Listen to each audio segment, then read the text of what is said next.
je me suis dit que ça pouvait être intéressant de voir ça comme ça. C'est de voir la vie comme des saisons, étant donné qu'il y a des saisons. Mais de les voir d'une manière personnelle par rapport à notre propre histoire.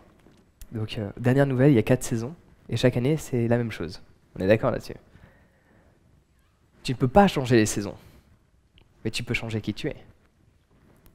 Donc, cette manière de voir les choses, c'est que tu ne peux pas forcément changer les événements, mais tu peux changer comment tu les perçois et comment tu réagis aux événements.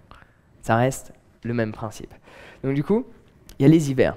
Donc pour moi, la première leçon par rapport à la nature, c'est apprendre à gérer les hivers. Les hivers, c'est quoi? C'est des moments difficiles. C'est des moments qu'on ne veut pas vivre. C'est des moments en mode difficultés économiques, relationnelles. C'est des difficultés.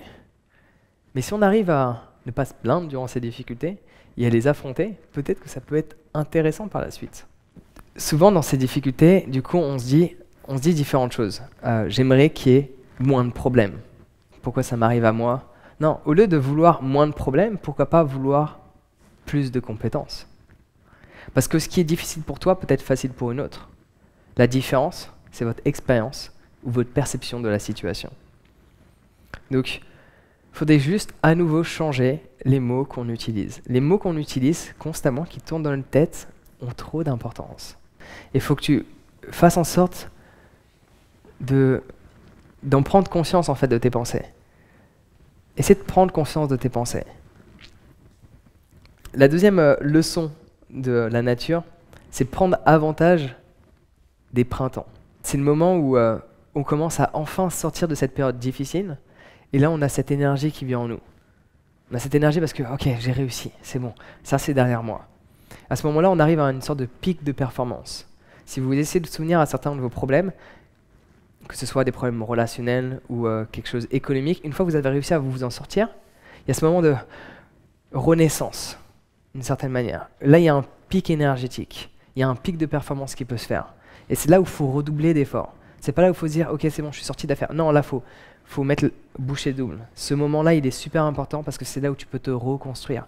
Après une rupture, c'est là où il faut que tu y mettes à fond. Après un problème économique, c'est là où il faut que tu bosses à fond, que tu sortes de cette routine dans laquelle tu étais installé pour pas qu'elle revienne par la suite. Parce que chaque année, c'est le même principe. Les saisons reviennent. Donc ce moment après quelque chose de difficile, il faut que tu redoubles d'efforts. Et ça, après, à vous d'essayer de faire le déclic par rapport à certains faits dans votre vie, mais c'est super important. Après vient l'été, où il faut protéger ses fruits.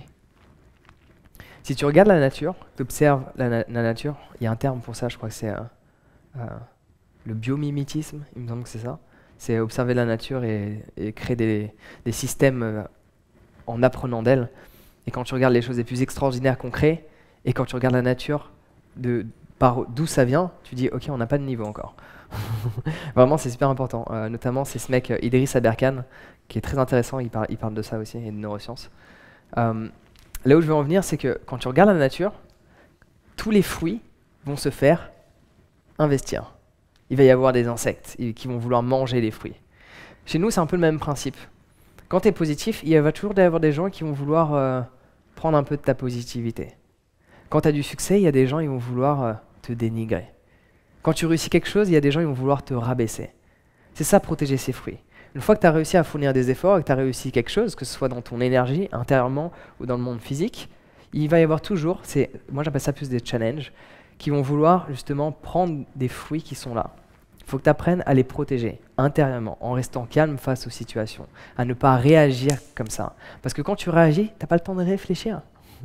Et donc du coup, après, tu regrettes ce que tu as fait. Et les regrets, c'est un petit peu dommage. Puis après, du coup, vient la récolte de l'automne. Et ça, c'est la mieux, ça c'est le mieux. Il y a différentes leçons dans cette récolte.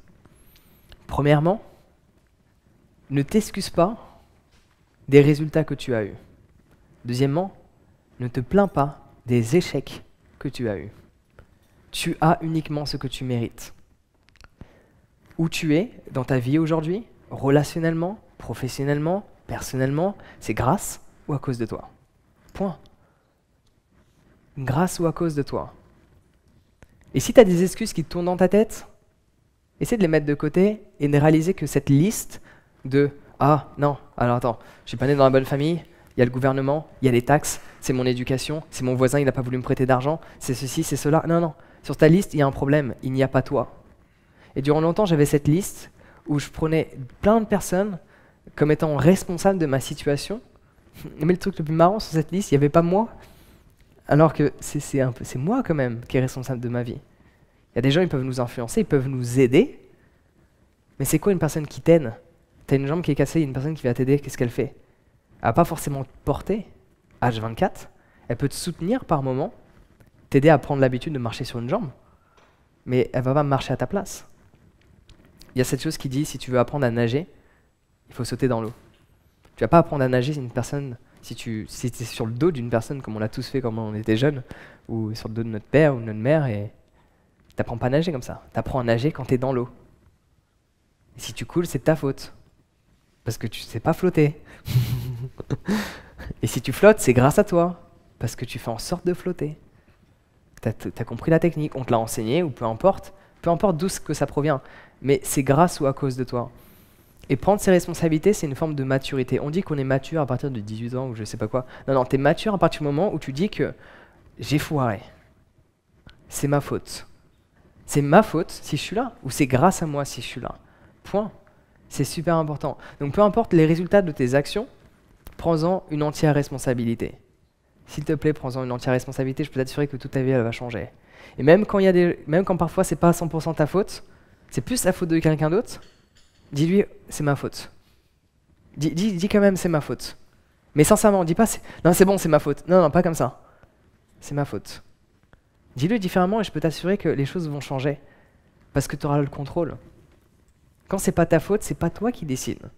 Quand c'est ta faute, c'est toi qui décide. C'est toi le pilote. T'es plus le passager. Et là, c'est intéressant.